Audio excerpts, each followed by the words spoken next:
केसरिया से मन जोगी हुआ रे, दिल झूमे देखो मतवारा हुआ रे, केसरिया से मन जोगी हुआ। हर पल मनाओ केसरी त्योहार। विमल, बोलो जुबान केसरी।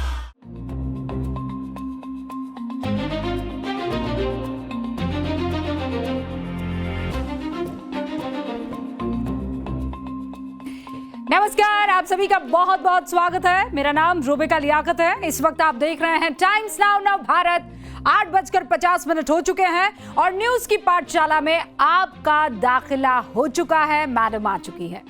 क्लास आपसे जुड़े हर उस विषय की होगी, आपसे जुड़े हर सवाल की होगी, आपसे जुड़े हर मुद्दे की होगी, आपसे जुड़े हर हक की, हर अधिकार की होगी और आपसे जुड़े कर्तव्यों की भी बात होगी। तो चलिए शुरू करते हैं आज की क्लास इस वादे के साथ, पढ़ाऊंगे ऐसा कि कभी किसी ने नहीं पढ़ाया होगा। आज पाठशाला में आपके लिए क्या खास लेकर आई हूं और कौन कौन से सब्जेक्ट्स पर लगेगी क्लास, आपको बता देती हूं।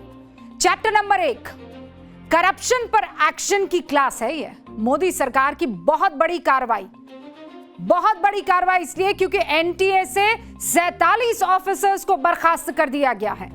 पूरा ढांचा बदल देने की बात हो रही है, बदल देगी। लीक प्रूफ सिस्टम बनाएगी सरकार। फिर आएगा पार्ट नंबर 2, सियासत और शिक्षा की क्लास। कानून में कड़ाई की और कड़ाई ही व्यवस्था में सुधार की गारंटी है, ये सवाल और इसका खोजेंगे जवाब। पेपर लीक रोकने के लिए जरूरी इच्छा शक्ति का ये चैप्टर आपके सामने होगा। और फिर आएगा पार्ट नंबर 3, आंदोलन और पॉलिटिक्स की क्लास। सोनम वांगचुक ने अनशन तोड़ा, विपक्ष ने ऐसा रंग बदला, ये चेहरे जो हम सबकी आंखों के सामने से निकल रहे हैं, जो विपक्ष के कद्दावर चेहरे हैं, ऐसी ऐसी बातें कह दी कि कोई भी शर्मसार हो जाए। आंदोलन को डील समझने वालों पर कठिन राजनीतिक चैप्टर आज खोलने वाले हैं। और फिर आएगा चैप्टर नंबर 4, इंटरनेशनल रिलेशन की क्लास। पैसा ईरान का, उड़ाएंगे ट्रंप, मतलब दादागिरी देखो नेक्स्ट लेवल।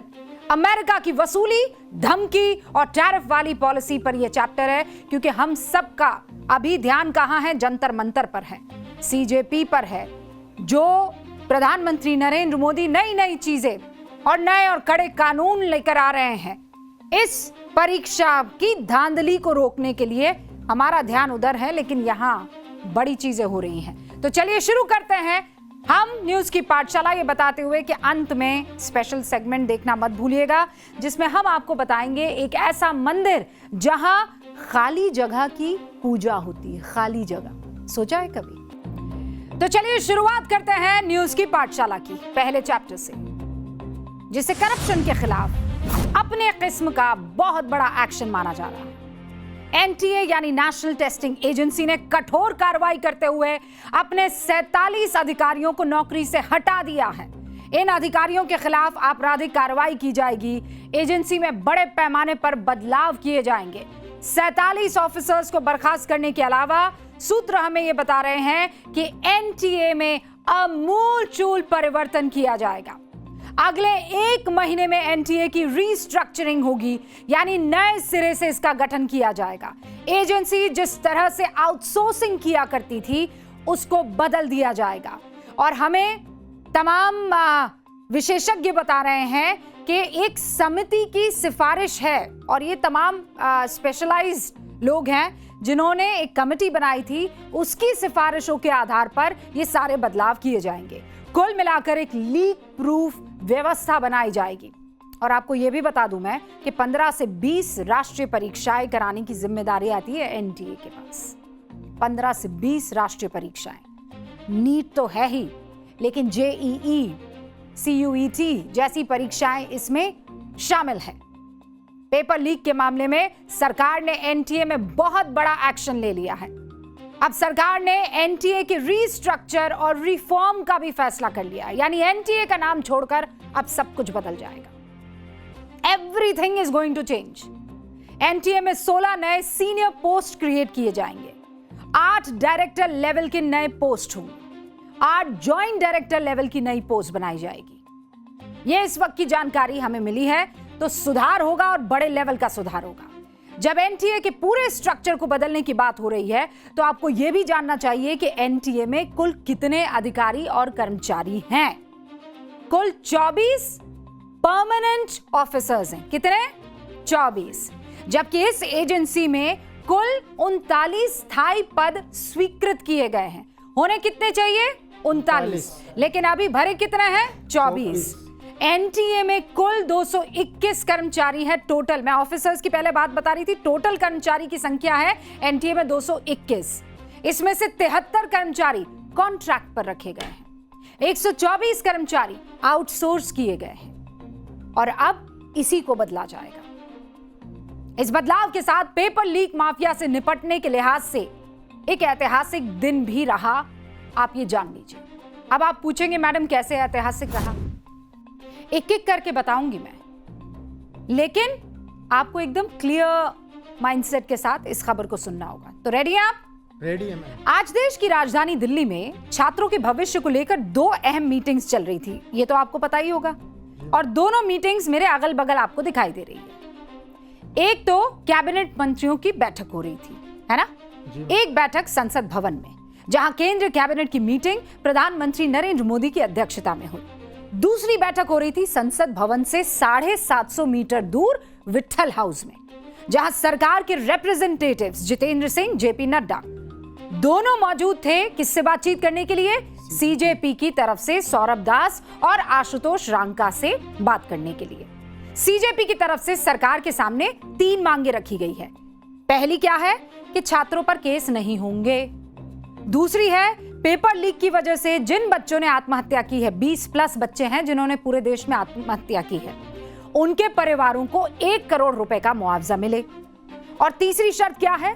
देश के शिक्षा मंत्री धर्मेंद्र प्रधान को पद से हटा दिया जाए, यानी उनका रेजिग्नेशन मांगा जाए, इस्तीफा मांगा जाए। सीजेपी के मुताबिक सरकार ने पहली और दूसरी मांग तो मान ली है, उस पर सहमति जता ली है, लेकिन ये जो तीसरी मांग है ना, धर्मेंद्र प्रधान के इस्तीफे वाली, इसके लिए वक्त मांगा है और कल इस पर दोबारा चिंतन होगी, बैठक होगी।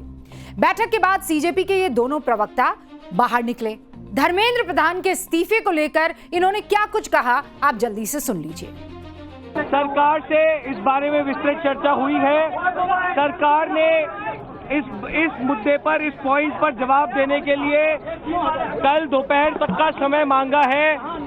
हमने सरकार को बता दिया है कि पूरे देश भर में इस समय प्रदर्शन चल रहे हैं, जो प्रदर्शन बढ़ते जाएंगे और अगर हमें जल्द ही धर्मेंद्र प्रधान का इस्तीफा या बर्खास्ती नहीं मिली तो ये प्रदर्शन और व्यापक होंगे और जल्द ही कॉकरोच जनता पार्टी को एक और नेशनल कॉल देना होगा।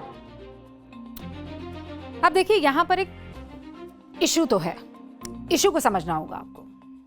अगर मैं आपसे कहूं कि बच्चों की दिक्कत क्या है, तो आप क्या कहेंगे? देश भर से बच्चे आ रहे हैं, जंतर मंतर पर इकट्ठा है, उनकी दिक्कत क्या है? उनकी दिक्कत धर्मेंद्र प्रधान है कि उनकी दिक्कत पेपर लीक है और पेपर लीक माफिया है? मैं क्लियर आपसे एक सवाल पूछ रही हूं। धर्मेंद्र प्रधान का इस्तीफा होना चाहिए, सिंबॉलिक होगा, इससे एक प्रेसिडेंट सेट होगा, सब बातें समझ में आती है, लेकिन धर्मेंद्र प्रधान के इस्तीफे से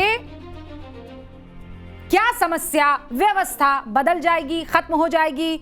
व्यक्ति के बदलने से क्या जो दिक्कत अभी पेरेंट्स को, बच्चों को आ रही है, उसका निदान मिल जाएगा? बहुत ईमानदारी से ये सवाल पूछेगा, क्योंकि धर्मेंद्र प्रधान सेकेंडरी हो सकता है, वो इस्तीफा इंपॉर्टेंट ये है कि अब कोई बच्चा आत्महत्या ना करे। हाँ, ये प्रेशर आप बनाए रखिए, लेकिन साथ में व्यवस्था दुरुस्त होने पर भी लगातार बात होनी चाहिए और लगातार उस पर काम होते रहना चाहिए। राइट? वरना मामला क्या हो जाएगा?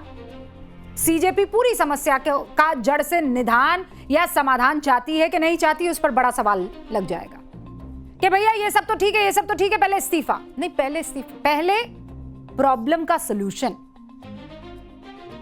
सिर्फ एक व्यक्ति को पद पर हटाकर क्या संतोष कर लेगी सीजेपी? सीजेपी दावा कर रही है कि उसका आंदोलन देश भर में फैल गया है, तो इस आंदोलन का इस्तेमाल व्यवस्था बदलने के लिए किया जाना चाहिए कि नहीं किया जाना चाहिए? क्योंकि अगर व्यक्ति बदलने से पेपर लीक रुक जाता, बहुत ध्यान से सुनिएगा, अगर व्यक्ति के इस्तीफे से, व्यक्ति बदलने से पेपर लीक रुक जाता तो फिर महाराष्ट्र में टीईटी का पेपर लीक कैसे हो गया? शिक्षा मंत्री धर्मेंद्र प्रधान वहां तो नहीं है। पंजाब में फार्मेसी ऑफिसर का पेपर लीक कैसे हो गया? वहां तो बीजेपी की सरकार नहीं है। झारखंड में जेएसी के 10वीं बोर्ड का पेपर कैसे लीक हो गया? वहां तो इंडिया गठबंधन की सरकार है। तेलंगाना में 10वीं के उर्दू का पेपर और 12वीं में लैंग्वेज का पेपर लीक हो जाता है, वहां के शिक्षा मंत्री तो कांग्रेस से हैं। पिछले दिनों तमिलनाडु में बीएड के creating an inclusive school subject का पेपर लीक हो गया था, तब तो वहां डीएमके की सरकार थी। और चूंकि व्यापक हो गया है सीजेपी का ये पूरा प्रोटेस्ट, तो क्या हर राज्य में जाकर शिक्षा मंत्री का इस्तीफा मांगा जाएगा? सिंपल सा मेरा सवाल, और इसका जवाब दे दे सीजेपी के तमाम लीडर्स। दिक्कत व्यक्ति से ज्यादा व्यवस्था में है। हमें अपने बच्चों के भविष्य के लिए उस व्यवस्था को बदलने का दबाव, जो कि सोनम वांगचुक भी चाहते हैं, उसका दबाव बनाना चाहिए।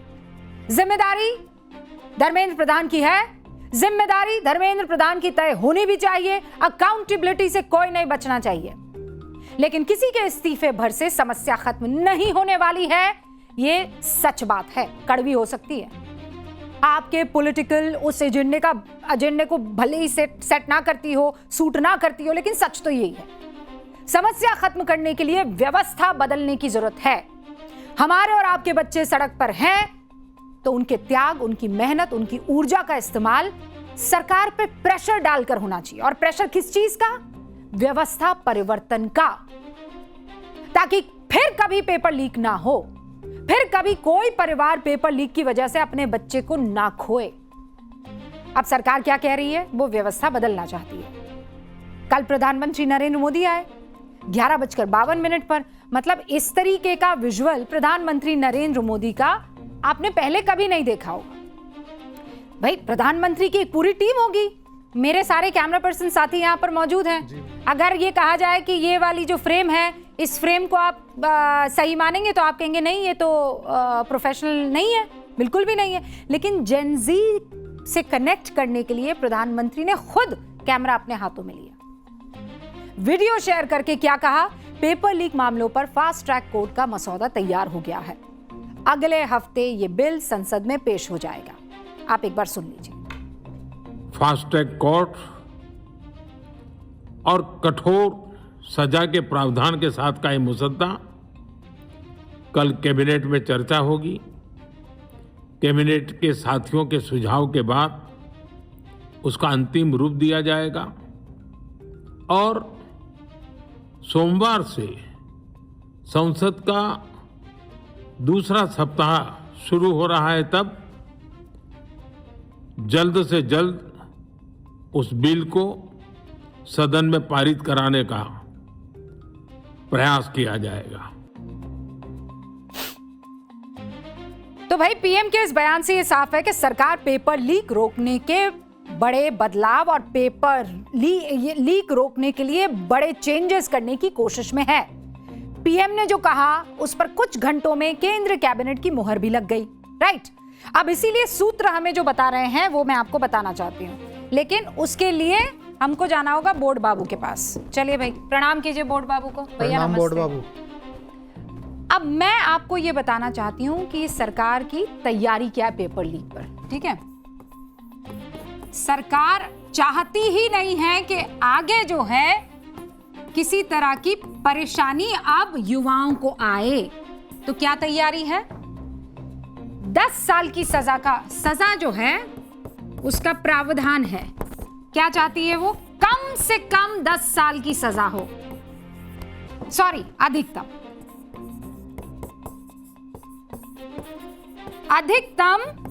10 साल की सजा का प्रावधान है। अब तक इससे पहले जो सिस्टम था, अगर जुर्माना लगाना होता तो कितना होता था? ना, वो तो अब आया है। इससे पहले जो जुर्माना लगाया जाता था, उस कुछ फाइन जो है वो लगा दिया जाता था, कुछ फाइन होता था, और वो फाइन होता था लगभग 1 लाख रुपए के आसपास, 10 लाख रुपए के आसपास, 1 करोड़ तक वो चला जाता था। लेकिन अब यह हो गया है 10 करोड़ रुपया। 10 करोड़ रुपया जुर्माना लग जाएगा। ठीक है, और दूसरी इंपॉर्टेंट चीज, ये सब कब होगा? जब कोर्ट में सुनवाई हो जाएगी, जब सबूत वगैरह सब रख दिए जाएंगे। अब कोर्ट का तो सिस्टम आप सबको पता है? एक अगर मामला जाएगा तो पीढ़ियां निकल जाएगी, इसीलिए इस्तेमाल किया गया है, कहा गया है fast track court. Fast track court में भी केवल ऐसा नहीं कि फास्ट ट्रैक कोर्ट हो गया, इसमें भी समय सीमा है 3 महीने। 3 महीने का वक्त, 3 महीने में आपको पूरी की पूरी सुनवाई कंप्लीट कर देनी होगी। तो सरकार की यह तैयारी है, सजा 10 साल अधिकतम, जुर्माना 10 करोड़, फास्ट ट्रैक कोर्ट, 3 महीने के अंदर अंदर सुनवाई जो है वो पूरी हो जाए। और एक बात बताऊं आपको? Yes ma'am. फिर चलते हैं उधर। ये जो इस वक्त आप देख रहे हैं ना, ये तैयारी आज से पहले पेपर लीक पर किसी सरकार ने नहीं की है। मैं कोई अतिशयोक्ति अलंकार का इस्तेमाल नहीं कर रही, और मैं बताती हूं कैसे। ये वो फैसला है जो इतिहास में कभी नहीं हुआ। भारत के संवैधानिक इतिहास में कभी किसी मामले में सुनवाई की सीमा तय ही नहीं हुई है। ना रेप के मामले में, ना देशद्रोह के मामले में, ना नरसंहार के मामले में। पहली बार पेपर लीक के मामले में यह तैयारी है कि 3 महीने में सुनवाई बॉस पूरी हो जानी चाहिए। यानी भारत में अब छात्रों के भविष्य से खेलने वालों के लिए सबसे सख्त तेवर अपनाए जाएंगे। अब आपके मन में सवाल क्या आएगा? सवाल यह आ सकता है कि फास्ट ट्रैक और 3 महीने में सुनवाई, फायदा क्या होगा इससे? है क्या फायदा हो जाएगा? हुक्म, पाठशाला में पिछली क्लास याद कीजिए, रिवीजन कराऊं? Yes ma'am. मैडम ने आपको बताया था 2002 से 2025 तक 45 बड़े एग्जाम्स में पेपर लीक हुआ। साल बताइए वापस, 2002 से 2025 तक कितने बड़े एग्जाम्स के पेपर लीक हुए? 45। इन सब में 1-1 लाख का या उससे ज्यादा, 1-1 लाख या उससे ज्यादा बच्चे बैठे थे। और अब तक सजा, हौले हौले चलिए हुक्म, सजा तो आने दीजिए। अब तक कितने मामलों में सजा हुई है? केवल 2 मामलों में।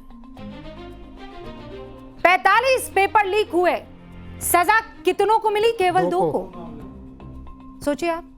और जिन 2 मामलों में सजा हुई उसकी कहानी जानना चाहेंगे? हाँ जी मैम। अच्छा भाई, साल था 2002। गुजरात में असिस्टेंट स्टेशन मास्टर भर्ती का पेपर लीक हुआ। हाँ हुक्म। सजा कब हुई जानते हैं आप? जल्दी बताइए, कितनी, कब हुई होगी? आगे ना बढ़िएगा, रुकिए। कब हुई? गैस कीजिए, वाइल्ड गैस कीजिए। 2002, 2020, 5 साल और जोड़ दीजिए। 2025। सजा हुई 2025 में। आप चलाइए, यानी 23 साल बाद। अच्छा, सजा तो हो गई, आरोपी कहां है? जमानत पर। अरे बढ़िया स्टूडेंट है। और मामला है हाई कोर्ट में। 2010 में आंध्र प्रदेश में असिस्टेंट लोको पायलट और असिस्टेंट स्टेशन मास्टर का पेपर लीक हो गया। कब हुआ? 2010 में। 2010। सजा कब हुई होगी? गैस करो। 2024 में। 14 साल बाद सजा हुई आरोपी को। ठीक है? Yes ma'am. और सजा के ऐलान के 2 दिन के अंदर जमानत पे बाहर। जमानत हो गई। ये तो खेल चल रहा है। तो अब बताइए, सिस्टम की हकीकत देखने के बाद इतनी लचर व्यवस्था में पेपर लीक माफिया डरेगा? नहीं। बच्चों का भविष्य तबाह करने से परहेज करेगा? नहीं। कानून से क्यों डरेगा वो, जब उसको पता है कि कानून जो है वो उसका कुछ बिगाड़ ही नहीं पाएगा? कानून का डर नहीं है ना मैम। बिल्कुल डर नहीं है। उसे पता है कि पेपर लीक का जो भी आरोपी है वो आसानी से बच जाएगा, और सजा में लग जाएंगे 14 साल, सजा में लग जाएंगे 25 साल, और जैसे ही सजा होगी 2 दिन के अंदर अंदर क्या होगा? मुझे तो जमानत मिल जाएगी। क्योंकि फरवरी 2024 से पहले, और अब जो कह रही हूं ध्यान से सुनिएगा, कान खोलकर सुनिएगा हुक्म, ये मैं आपसे उम्मीद करती हूं कि इसे आप ध्यान से देख लें। फरवरी 2024 से पहले केंद्र के लेवल पर पेपर लीक को लेकर कोई कानून नहीं था। हाँ, आपने सही सुना, कोई कानून नहीं था। पेपर लीक होने पर आपराधिक साजिश रचने, धांधली और धोखाधड़ी जैसी आईपीसी की धाराओं के तहत मामले चल जाते थे। मतलब उसका कोई एक, जिसे कहते हैं ना कि इसी के तहत सजा होनी चाहिए, इसी के तहत, जैसे रेप का एक अलग कानून है ना? जी मैम। देशद्रोह का एक अलग कानून है। लेकिन पेपर लीक के लिए ऐसा कोई प्रावधान ही नहीं था। उसको किस में डाल देते थे? इसने साजिश रची, इसने धांधली की, धोखाधड़ी की, आईपीसी की ऐसी धाराएं, कागजी कार्रवाई में। तो बिल्कुल। जिस देश में 2002 से 2025 तक 45 बड़े एग्जाम में पेपर लीक हुए, वहां पेपर लीक को लेकर 2024 से पहले कोई कानून नहीं था। और आज जो ये लोग बार बार कैमरे के सामने आकर बड़ी बड़ी बातें कर रहे हैं, बड़े बड़े इस्तीफे मांग रहे हैं, धर्मेंद्र प्रधान इस्तीफा दो, अरे दो भैया, दो इस्तीफा। लेकिन आपकी पार्टी जब सत्ता में थी, पूछूंगी ये सवाल, आपने ऐसा कड़ा कानून क्यों नहीं लाया? सोचा क्यों नहीं? आपके पास भी लंबे वक्त तक शासन की ताकत रही।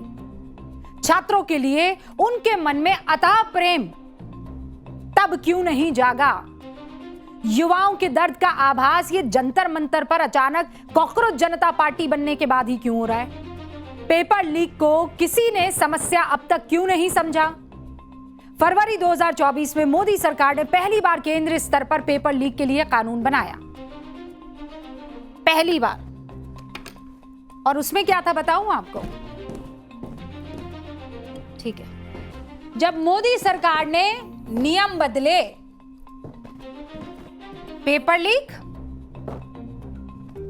अगर नॉर्मल दोषी है, कोई आम आदमी है, तो उसे क्या होगा? 3 से 5 साल की सजा। मतलब दोषी कोई आम आदमी है, ये जो अपन थर्ड पार्टी वाला नहीं करवा देते हैं कि भैया आ जाओ अपना काम, तो ये अगर दोषी हुआ तो 3 से 5 साल की सजा। और जुर्माना कितना? 10 लाख। अगर दोषी जो है कोई आम हुआ, ठीक है। अब आप आए, सर्विस प्रोवाइडर अगर हुआ, यानी इसके अंदर क्वेश्चन पेपर प्रिंट करने वाला या क्वेश्चन पेपर को एक जगह से दूसरी जगह ले जाने वाला, अगर वो सर्विस प्रोवाइडर हुआ, तो 1 करोड़ का जुर्माना था और 4 साल के लिए उसे ब्लैकलिस्ट कर दिया जाता था। लेकिन भैया 5 साल बाद आ सकते हैं। फिर आप आइए, मैनेजमेंट का अगर हुआ, ये आदमी अगर मैनेजमेंट का हुआ और डायरेक्टर लेवल का हुआ, तो क्या होगा? 3 से 10 साल की उसे सजा होगी और 1 करोड़ रुपए का जुर्माना। ये 2024 का कानून है, इससे पहले कानून नहीं था। लेकिन अभी जो मैंने आपको बताया कि एक और इसमें संशोधन करके और कानून बदला जाएगा, उसमें क्या है? इसी सत्र में अगले हफ्ते आ जाएगा। उसमें पता है ना क्या है? Fast track. हाँ, 10 करोड़ का जुर्माना, कोई भी हो, 10 करोड़ का जुर्माना। सूत्र अभी ये बता रहे हैं। और दूसरा ये कि 10 साल की सजा, ये 3 साल, 5 साल, 4 साल, ये सब नहीं, सिंपल। अब सरकार इसे और सख्त करते हुए ये कदम बढ़ाने की तरफ बढ़ रही है। लेकिन पेपर लीक माफिया के मन में कानून का डर बैठाने के लिए जो सबसे बड़ा बदलाव चाहिए, वो बदलाव है फास्ट ट्रैक कोर्ट। 3 महीने के अंदर सुनवाई को पूरा करना। अब आप पूछेंगे वो कैसे मैडम? कैसे मैम?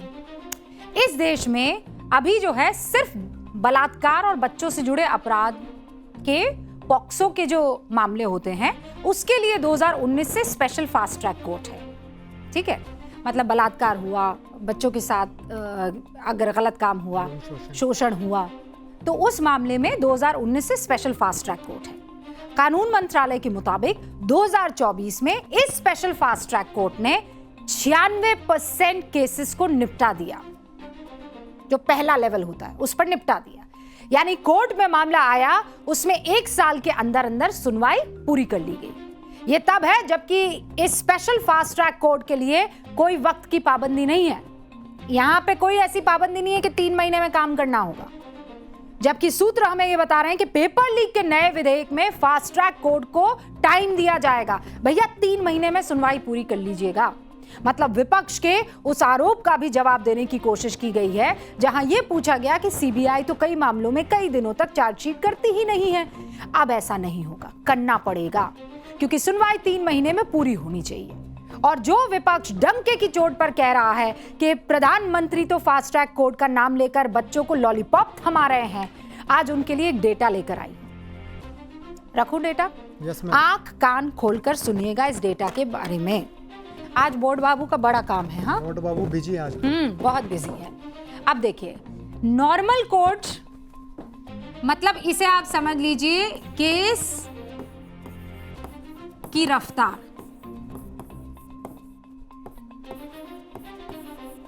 ठीक है, कि कहां पर? कोर्ट में। नॉर्मल कोर्ट जो होता है, नॉर्मल कोर्ट में, ठीक है, नॉर्मल कोर्ट में क्या होता है, एक महीने में लगभग 3.5 केसेस आप मान लीजिए, मतलब 3.36 केस। ठीक है, मतलब एक महीने में अगर 1000 केसेस आए तो कितने केसेस निपट जाएंगे? लगभग 33 केसेस की सुनवाई पूरी हो जाएगी। ठीक है, जबकि स्पेशल फास्ट ट्रैक कोर्ट में क्या होता है, वो जो जब स्पेशल फास्ट ट्रैक कोर्ट आता है, स्पेशल फास्ट ट्रैक में क्या होगा, इसकी गति बढ़ जाएगी और वो कितनी हो जाएगी? 9.51 केस। यानी कितना हो गया? ये 3.5 से 9.51 पर आ जाए तो ये हो गया 3 गुना, लगभग 3 गुना, लगभग 3 गुना। नॉर्मल कोर्ट के मुकाबले 3 गुनी तेज रफ्तार। और अगर कोर्ट पेपर लीक के मामले को तेजी से निपटा देता है तो आपको पता है पेपर लीक करने वालों के मन में सजा का डर कैसा आ जाएगा। और अगर सजा का डर होगा तो अपराध करने से पहले वो 100 बार सोचेगा। और जिनको ये इल्यूजन है ना, जिनको ये लगता है कि इल्यूजन है, वो लोग कभी ये नहीं बताएंगे कि जब वो लोग सत्ता में थे तब इस देश में पेपर लीक माफियाओं को रोकने के लिए कदम क्या क्या उठाए गए थे। और यही सवाल सत्ता पक्ष से भी है। पानी सर से ऊपर बहने लगा तभी नींद क्यों खुली? आप ये भी समझ लीजिए कि फास्ट ट्रैक कोर्ट का मतलब ये कतई नहीं है कि पेपर लीक रुक जाएंगे। ये तो सजा का रास्ता है। पेपर लीक कैसे रुकेगा? इसके लिए कंप्यूटर आधारित परीक्षा से लेकर जो भी बदलाव की जरूरत है, छात्रों को उन बदलाव के बारे में सरकार को बताना होगा। ये जो कमेटी है विशेषज्ञों की, उनको भी लगातार सरकार को बताना होगा। ऐसा नहीं है कि सरकार ने सोचा कि ये तो फास्ट ट्रैक कोर्ट बना दिया, 10 करोड़ रुपए जुर्माने लगा दिए और 10 साल की सजा दे दी, अब अपना काम तमाम। No Modi ji, no. System में भी सुधार जरूरी है। बड़ा बदलाव सिस्टम में भी जरूरी है। सिर्फ क्रिमिनल्स को डर नहीं दिखाना है, बल्कि फूल प्रूफ जिसे कहते हैं वो व्यवस्था अब एनटीए के पास भी होनी चाहिए। ये लोग सरकार को बताए, सीजेपी के जितने भी लोग हैं, ये तो बहुत पढ़े लिखे लोग हैं। बार बार हर बार जब ये डायलॉग देते हैं तो जब मुखातिब होते हैं मीडिया से तो ये कहते हैं हम पढ़े लिखे लोग हैं। तो मैं चाहती हूं कि तमाम सीजेपी के पढ़े लिखे लोग सरकार के पास जाए, प्रेशर बनाएं कि पेपर लीक रोकने का ये है फुल प्रूफ तरीका, इसे अपनाइए, वरना हम करेंगे अमरण अनशन। उन सुझावों को देश के सामने रखना चाहिए इनको। और अगर सरकार उन सुझावों को ना माने तो फिर हम भी चलते हैं जंतर मंतर। तभी सोनम वांगचुक की 26 दिन वाली भूख हड़ताल सफल होगी। और भूख हड़ताल से याद आया, गजब सियासत हो रही है भूख हड़ताल पर। भूख हड़ताल पर सियासत से ज्यादा भूख हड़ताल खत्म करने पर। करें क्या अगला चैप्टर इसमें? Yes ma'am. चलिए फिर खोलिए चैप्टर। भूख हड़ताल पर किस तरीके का माहौल बना रहे हैं ये लोग, होश फाख्ता हो जाए ये सोचकर। क्या सोनम वांगचुक के अनशन तोड़ने के बाद विपक्ष के अरमान टूट गए हैं? जो सोनम वांगचुक अनशन के दौरान कांग्रेस और आम आदमी पार्टी के लिए प्रिय हुआ करते थे वो अब पराये हो गए हैं। एक मशहूर शेर है, अर्ज किया है, बनी के चेहरे पर लाखों निसार होते हैं, बनी जब बिगड़ती है तो दुश्मन हजार होते हैं। जब तक सोनम वांगचुक अनशन पर थे तो उनसे अच्छी, बहुत अच्छी बन रही थी, और जैसे ही अनशन तोड़ा बिगड़ गई। यानी जो सोनम वांगचुक अनशन के दौरान विपक्ष की आंखों के तारे बने हुए थे, एक के बाद एक भैया छुक छुक छुक छुक रेलगाड़ी जाकर मिल रहे थे। सोनम जी अनशन तोड़ दीजिए, दिल दुखता है आपको देखकर, Sonam ji don't do this, Sonam ji sign करते हैं, अनशन तोड़िए ना, no Sonam ji no don't do this, Sonam ji आप हीरा हैं, इस देश को आपकी जरूरत है। तानाशाह सरकार, नजर नहीं आ रहा है कि सोनम वांगचुक यहां पर अनशन पर हैं। अब तो अनशन तोड़ दिया है तो अब पसंद नहीं आ रहे, तीखी नजरों से उनको देखा जा रहा है। ऐसा क्या हो गया? एक तरफ तो सोनम वांगचुक के अनशन तोड़ने से पूरे देश ने राहत की सांस ली, अल्लाह का शुक्र अदा किया, मैंने तो, कि इन्होंने अपना अनशन तोड़ दिया, क्योंकि हर देशवासी को सोनम की सेहत की चिंता हो रही थी। लेकिन विपक्ष के कुछ नेता इस अनशन के टूटने के बाद बहुत मायूस नजर आ रहे हैं, बहुत मायूस, और वो मायूसी दिख जाएगी। ऐसा लग रहा है कि सोनम वांगचुक के अनशन टूटने से उनकी सियासी उम्मीद भी टूट गई है, उनके सपने टूट गए हैं। और मैं मजाक नहीं कर रही हूं, आज मैं आपको एक नहीं, दो नहीं, बल्कि चार विपक्ष के नेताओं के बारे में बताऊंगी जो इस अनशन के टूटने से बहुत आहत हुए हैं और प्रूफ दे दिया है कि हम आहत हैं। बाकी सब आहत हुए हैं लेकिन अपने रोक लिया है, भावनाओं पर एकदम काबू पा लिया है। आंसुओं में बह गए। आंसू में भी नहीं बहे, सदमे में बह गए दिल के अरमा। लेकिन ये चार तो कह गए। कांग्रेस के वो बयान भी दिखाऊंगी जो अनशन से पहले बहुत मिठास से भरा हुए थे और अनशन टूटने के बाद कड़वाहट की मात्रा उसमें बढ़ गई। आपको जानकर हैरानी होगी, कांग्रेस के एक सांसद है इमरान मसूद, सहारनपुर में जीते भी, इतने आहत हो गए हैं, इतने आहत हो गए हैं कि अनशन के टूटने को सोनम वांगचुक और सरकार के बीच की एक डील बता डाली।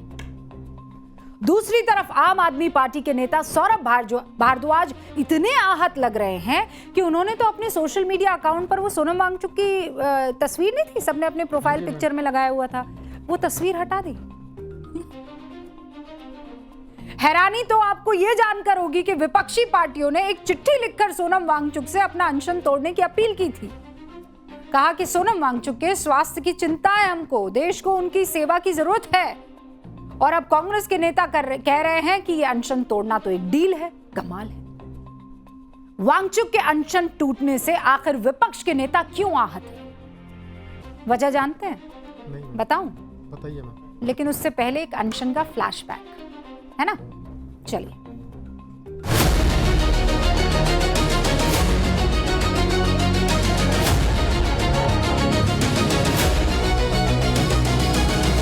सोनम वांगचुक जी से मैं निवेदन करना चाहता हूं कि बहुत दिन हो गए, अपना हंगर स्ट्राइक बंद कर दीजिए। इनकी चिंता है स्वास्थ्य की, जो बच्चे बैठे हैं उनकी भी। सबकी अपील थी कि वो अपना अनशन खत्म करें, उनका जीवन इस देश के लिए अमूल्य है।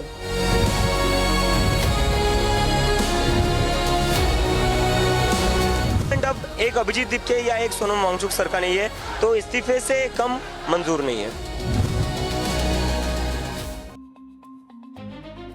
26 दिनों तक अनशन चला और अनशन के दौरान सोनम वांगचुक विपक्ष के लिए उम्मीद की एक नई किरण बन गए थे। सच बता रहे, कांग्रेस से लेकर आम आदमी पार्टी तक कई नेताओं ने उनके मंच को जाकर उनके मंच पर समर्थन दिया, उनकी आवाज को अपनी आवाज बताया, उनकी लड़ाई को लोकतंत्र की सबसे बड़ी लड़ाई बताया, समर्थन दिया।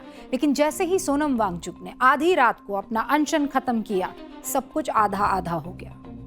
सियासी सुर बदलते हुए दिखाई देने लगे। सबसे पहले कांग्रेस का बयान। 16 जुलाई को कांग्रेस महासचिव केसी वेणुगोपाल सोशल मीडिया पोस्ट में लिखते हैं कि स्वास्थ्य स्थिति को देखते हुए हम श्री वांगचुक से आग्रह करते हैं कि वो अपना अनशन समाप्त करें। उनकी चिंताएं हमारी भी चिंताएं हैं।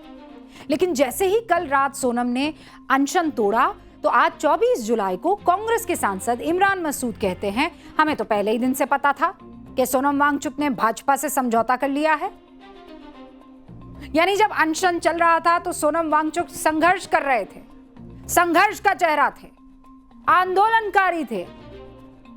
लेकिन जैसे ही उन्होंने अपनी सेहत को देखते हुए फैसला लिया, और सिर्फ सेहत नहीं देखी है, उन्होंने शर्तें रखी है सरकार के साथ, आश्वासन दिया गया सरकार की तरफ से।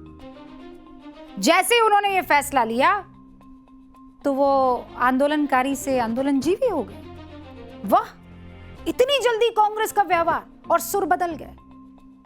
आपको इमरान मसूद के 2 बयान सुनवाती हूं जो उन्होंने सोनम वांगचुक के अनशन के दौरान दिए थे और फिर अनशन तोड़ने के बाद दिए। इससे आपको सियासत में ये जो रंग बदलने वाला हुनर और फितरत है ना, थोड़ा और आसानी से समझ आएगी। रोल। देश बदल रहा है, लोगों की समझ में आ रहा है। राहुल जी ने 4 महीने पहले ये बात कह दी थी कि देश का नौजवान खड़ा होगा तभी ये परिवर्तन आएगा, और अब देश का नौजवान खड़ा हो रहा है।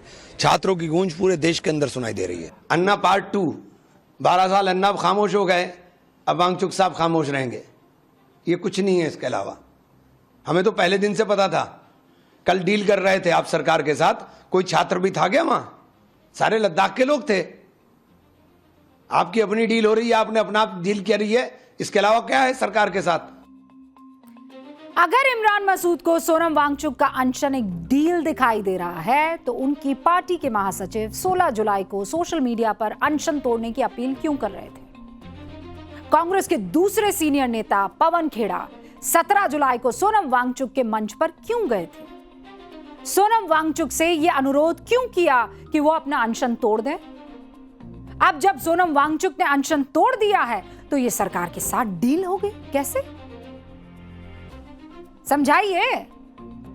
या तो कांग्रेस के नेता उस समय सियासी अभिनय कर रहे थे, या अब कांग्रेस के दिल की बात इमरान मसूद की जुबान पर आ गई है। किस तरह एक व्यक्ति के 26 दिन के अनशन का ये लोग मजाक उड़ा रहे हैं और उसे डील बता रहे हैं। इनमें से कोई एक दिन का ऐसे अनशन करके बता दे, और करके क्या बता दे? अगर दिल में टीस थी ना बच्चों को लेकर तो कर देते। रोका था किसी ने? सबसे बड़े लीडर को बिठा देते। राहुल गांधी कर देते ना अनशन, किसी ने रोका था? वो तो डील नहीं करते बीजेपी से। और सबसे आश्चर्य की बात यह है कि कांग्रेस के किसी भी बड़े नेता ने इस बयान का खंडन या आलोचना नहीं की। क्या कांग्रेस को आभास नहीं था कि सरकार के दखल के बाद यह अनशन तो टूटना ही था? कांग्रेस अब इस बात पर क्यों परेशान है कि सोनम वांगचुक ने अनशन तोड़ दिया? आप खुद सुनिए 17 जुलाई को पवन खेड़ा ने क्या कहा था।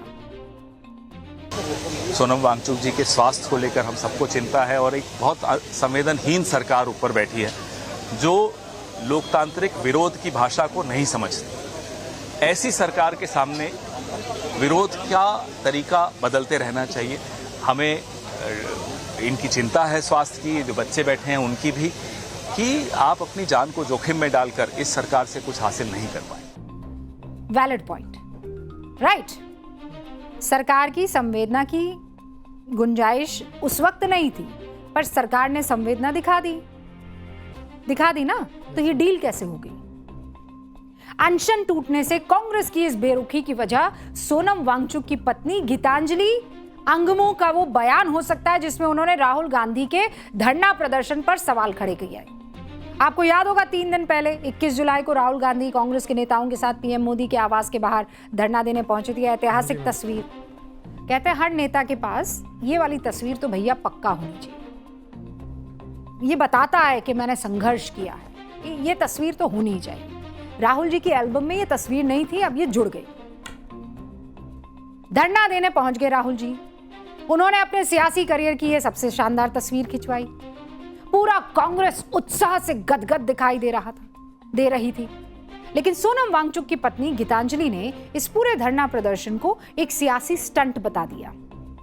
गीतांजलि अंगमो ने राहुल गांधी के प्रदर्शन की आलोचना की और क्या कहा? प्रधानमंत्री आवास के बाहर किया गया ये प्रदर्शन सच्ची नीयत और ईमानदारी से नहीं किया गया था। यदि राहुल गांधी जंतर मंतर पर छात्रों और प्रदर्शनकारियों के साथ मिलकर खड़े होते तो ये कहीं अधिक ईमानदार और वास्तविक प्रतीत होता।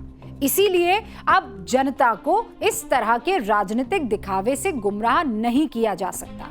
ये एक जागरूक भारत है, कोट अनकोट। ये तो मिसेस वांगचुक ने राहुल गांधी की पूरी मेहनत को एक झटके में खारिज कर दिया। कांग्रेस की तरह आम आदमी पार्टी के नेता भी दुखी थे। सौरभ भारद्वाज अनशन के टूटने से सबसे बड़े आहत दिखे। पता नहीं है कि नहीं है, पर दिखे हमको। कैसे? वो इतने आहत हैं कि उन्होंने अपनी डीपी बदल दी। अनशन से पहले सौरभ भारद्वाज ने अपने एक्स हैंडल अकाउंट के प्रोफाइल पिक्चर में सोनम वांगचुक की ये तस्वीर लगाई हुई थी।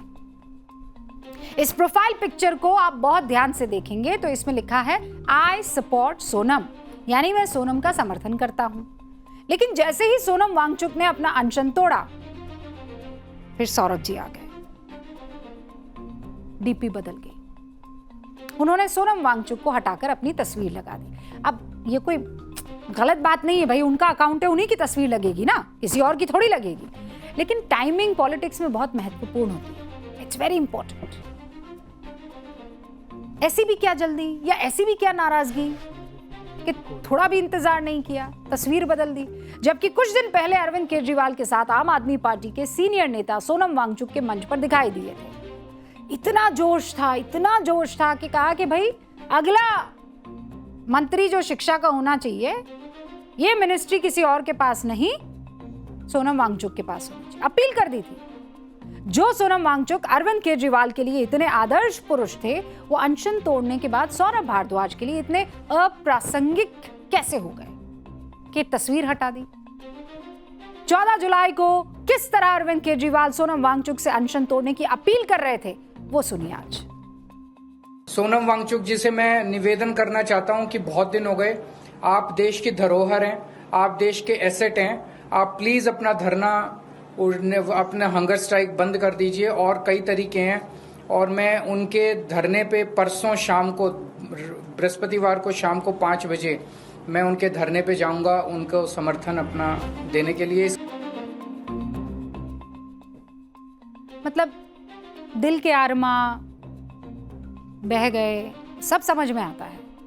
लेकिन ये तो भैया रिसर्च का विषय है कि जिस स्पीड से सियासत में नेताओं के बर्ताव और बयान बदलते हैं, सच में रिसर्च का विषय है।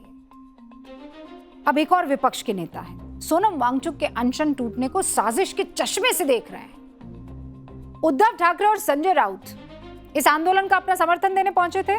और ऐसा है, आपको ये बता दूं कि ये जब पहुंचे मंच पर, बहुत कम लोगों ने ये बात सुनी होगी। तो ये अभी तो भाषण देने के लिए माइक इनके हाथ में है। बहुत कम लोगों ने सुना होगा जब इनको इंट्रोड्यूस करवा रहे थे अपने दीपके जी, हाँ, अभिजीत दीपके ने ये कहा, आप सब जानते हैं, आप लोगों के लिए यहाँ तक आने के लिए इन्होंने इकोनॉमी क्लास से सफर किया है। नहीं, मैं सच बोल रही हूँ, नहीं हंसिए मत। ट्रेन के? नहीं, प्लेन के? हाँ, मतलब देश के 90% लोग फ्लाइट में अब तक चढ़े भी नहीं है इस देश के। और इंट्रोडक्शन था ये। हाँ, कई लोग पूछ रहे थे कि ट्रेन की इकोनॉमी क्लास। अरे नहीं, प्लेन के इकोनॉमी क्लास। सोनम वांगचुक के मंच पर जंतर मंतर ये सब पहुंचे थे। इस काम के लिए उद्धव ठाकरे को खास तौर पर मुंबई से बुलवाया गया था, ताकि सोनम वांगचुक के आंदोलन में उनकी मौजूदगी पूरी दुनिया को दिखाई जा सके। लेकिन अनशन तोड़ने के बाद संजय राउत सवाल उठाते हुए ये कह रहे हैं कि सोनम वांगचुक का 26 दिनों का अनशन समाप्त होना मैटर ऑफ जॉय है, मतलब खुशी की बात है। लेकिन अगर ये अनशन उन छात्राओं में से किसी एक छात्रा के हाथों से तोड़वाया गया होता जिन पर प्रदर्शन के दौरान लाठियां बरसाई गई है, तो इसका संदेश कई अधिक प्रभावशाली होता। और यदि यह अनशन उसी जंतर मंतर के मंच से समाप्त किया गया होता जहां से आपको जबरदस्ती हटाया गया था, तो उसका प्रतीकात्मक महत्व और भी बड़ा होता। खैर, जनता सब समझती। ये लिख रहे हैं, अब एक बात बताइए संजय राउत, अनशन आपसे पूछ के किए थे? 26 दिन एक आदमी भूखा प्यासा किसी और कॉज के लिए बैठा रहा, आपको तो कंधा मिल गया सियासत करने का। आपसे पूछकर वो अनशन तोड़ेंगे कि संजय जी बताइए ना कैसे तोड़ूं अनशन, ये कैसा रहेगा, नारियल पानी से तोड़ूं कि नमक के पानी से तोड़ूं, लेफ्ट हाथ से के राइट हाथ से? आपसे पूछ के अनशन तोड़ेंगे। उनकी मेडिकल कंडीशन के बारे में पता भी है आपको, उनकी हालत को देखते हुए कोर्ट ने डॉक्टर की निगरानी में रखने का आदेश दिया था, लेकिन संजय राउत की चाहत थी कि सोनम वांगचुक को अस्पताल से नहीं जंतर मंतर लाकर तुड़वाया जाना था अनशन। नड्डा जी फोन करके संजय राउत से पूछ लेते एक बार, कोई लॉजिक ही नहीं है। पहले विपक्ष में इस आंदोलन का क्रेडिट लेने की फाइट चल रही थी, अब अनशन खत्म करने के बाद इस आंदोलन का नायक बनने की खींचतान शुरू हो गई है। आप मुझे बताइए, नीट पेपर लीक के मुद्दे पर सोनम वांगचुक से पहले विपक्ष का कोई बड़ा नेता, कोई एक नाम बता दीजिए जो सड़क पर उतरा था। बताइए मुझे एक नाम जो जंतर मंतर पर गया था। वो तो सोनम वांगचुक वहां पर पहुंचे और उन्होंने तमाम लोगों तक एक संदेश पहुंचाया, उनसे जुड़ा हुआ ऑब्वियसली सबका एक इमोशनल एक रिश्ता है उनके साथ। और फिर वो फिल्मी गाने भी पीछे चल रहे थे, उड़ती हवा सा था वो, याद है ना? हाँ जी, 3 इडियट का। हाँ, लोगों में एक भावना उत्पन्न हुई, लोग सब वहां पर सोनम वांगचुक से मिलने के लिए, उनको देखने के लिए पहुंचे। फिर नेताओं की होड़ लग गई। किसी भी नेता ने एक भी दिन के लिए इनसे पहले भूख हड़ताल की? अब जब ये अनशन खत्म हो गया, पीएम मोदी ने 47 अधिकारियों को बर्खास्त कर दिया, तो विपक्ष को लग रहा है मजा नहीं आ रहा। टीएमसी की सांसद ये महुआ मोइत्रा 2-3 बार गई, क्या लिख रही है पता है आपको? एक्स पर, प्रिय वांगचुक जी, हम आपका सम्मान करते हैं, लेकिन प्रदर्शनकारियों को यह सुझाव देना कि वो पूरे देश का दौरा करे और फिर प्रधानमंत्री जी को एक रिपोर्ट सौंपे, व्यवहारिक नहीं है। It's not practical. प्लीज सरकार के इस जाल में ना फंसे। 26 दिनों के संघर्ष से आपने जो नैतिक बढ़त हासिल की है उसे कमजोर ना होने दे। ये आंदोलन अब उससे कहीं आगे बढ़ चुका है। आंदोलन किसके लिए था? सरकार गिराने के लिए, या नीट में जो बच्चे आत्महत्या कर चुके हैं और जो गंदी व्यवस्था थी उसके सुधार के लिए? आपको तो विंडो दिखा, आपको लगा अरे। महुआ मोइत्रा के अलावा आम आदमी पार्टी के सांसद संजय सिंह ऐलान कर रहे हैं अनशन खत्म हुआ है, आंदोलन नहीं। अब बड़ा सवाल यह है कि इस देश को झूम नहीं जाना चाहिए था कि सोनम वांगचुक 26 दिन से अनशन पर है और सरकार पर इतना दबाव इस शख्स ने, और तमाम छात्र जो जंतर मंतर पर पहुंचे, सरकार पर इतना दबाव बना लिया कि वो मांगे मानने को तैयार हो गए हैं। सीजेपी के 2 नेताओं से और रिप्रेजेंटेटिव से मुलाकात करने के लिए उनकी पसंद की जगह पर आने को तैयार हो गए हैं। ये वांगचुक के अनशन और बच्चों के आंदोलन का ही नतीजा है ना, कि सरकार आपकी बातें मानने को तैयार हो गई। एनटीए के 47 लोगों को बाहर का रास्ता दिखा दिया, फास्ट ट्रैक कोर्ट बनवा दिया, 3 महीने में उसकी सुनवाई का आदेश देने की बात कह दी, 10 करोड़ का जुर्माना लगा दिया, अलग से प्रावधान बना दिया गया। ये सोनम वांगचुक और वहां पहुंचे तमाम छात्र, उनके आंदोलन ही का तो नतीजा है। जो आप चाहते थे आमूल चूक प्रदर्शन, जो बदलाव है व्यवस्था में वो होने चाहिए, वो तो हुए ना, और वो आप ही की वजह से हुए हैं। आपको और डिमांड करनी है, डिमांड कीजिए, लेकिन सोनम वांगचुक ने अनशन जो तोड़ा उसे डील बता देना, सोनम वांगचुक चंगुल में फंस गए हैं बीजेपी के, ये कह देना। सोनम वांगचुक क्या छोटे बच्चे हैं कि उनको कोई लॉलीपॉप देगा और वो समझ जाएंगे? 26 दिन तक अनशन करना मजाक है ये? मैं कहती हूं इन तमाम नेताओं को जो आज ज्ञान दे रहे हैं, 26 दिन तक सिर्फ कोई एक चीज छोड़कर मुझे बता दें, तड़प जाएंगे। अटक जाएंगे, लटक जाएंगे, भटक जाएंगे। खुश होना चाहिए कि उस आदमी ने अपनी सेहत का ख्याल रखा, लेकिन सरकार के आगे झुका नहीं। कहा कि देखो, आपको मेरी ये कुछ मांगे, मैं कोई डिक्टेट नहीं कर रहा हूं। इतने परिपक्व है कि वो ये कह रहे हैं मैं सरकार को डिक्टेट नहीं करना चाहता हूं। सोनम वांगचुक के अनशन खत्म होने के बाद देशवासियों के ऊपर से एक इमोशनल प्रेशर जो था वो खत्म हुआ। आप मानेंगे कि नहीं मानेंगे? सबको ये खौफ था कि खुदा ना खास्ता इस शख्स के साथ कुछ हो गया तो क्या करेंगे हम। इसीलिए अब अभिजीत दीपके जनता से इमोशनल अपील कर रहे हैं, वो सुनिए। और एक इनपुट मिला है मुझे अभी अभी कि आज रात को शायद से जो कॉकरोच जनता पार्टी की टीम है उन सबको अरेस्ट किया जा सकता है।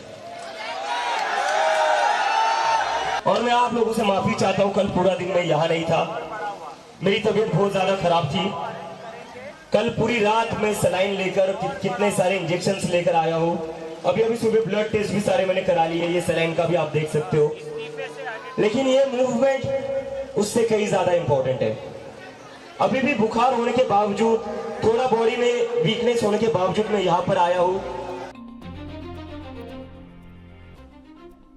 अभिजीत भाई, 2.5 दिन अनशन पर थे आप, 2.5 दिन, और आप हेल्दी रहे, स्वस्थ रहे, हम भी चाहते हैं।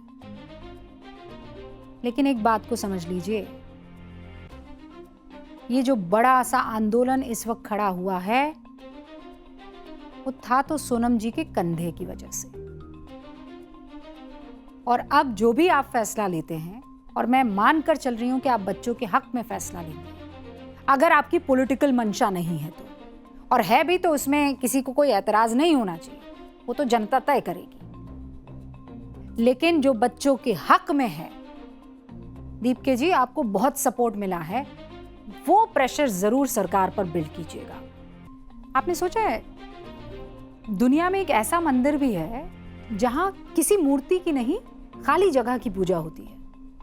पहले मंदिर बताती हूं कहां है। तमिलनाडु है ना, वहां का चिदम्बरम नटराज मंदिर है एक। इस मंदिर के मुख्य गर्भगृह में नटराज की मूर्ति के पास एक पर्दा लगा हुआ है। जब पुजारी उस पर्दे को हटाते हैं तो कोई मूर्ति नहीं होती उसके पीछे, सिर्फ खाली जगह होती है, और केवल सोने की बेल पत्तियां जो होती है उसकी माला लटकी हुई होती है, और उसी को कहते हैं चिदंबर रहस्यम। ये प्रतीक है कि ईश्वर निराकार है और आकाश की तरह सर्वव्यापी है। मंदिर की वास्तुकला कमाल की है।